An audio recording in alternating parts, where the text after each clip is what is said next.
Задавам ти 10 въпроса. 2 лесни, 4 средни и 4 трудни. Всички отговори започват с буквата Д. Така.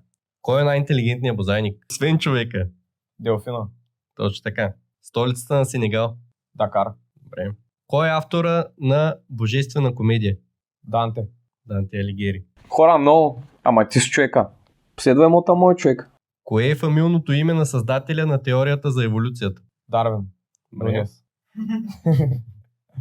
Кой е най-твърдият естествен материал? Най-твърдия естествен материал. Дърво. Как дърво, бе? Добре. Добре, Жокер.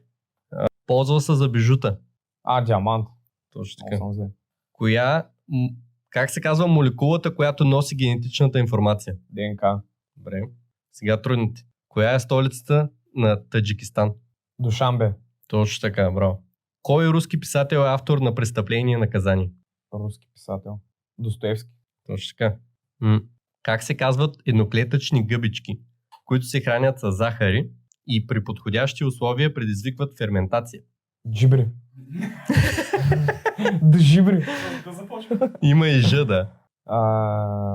Нямам идея. Дрожди. Нямаш да сети сигурно само. Да.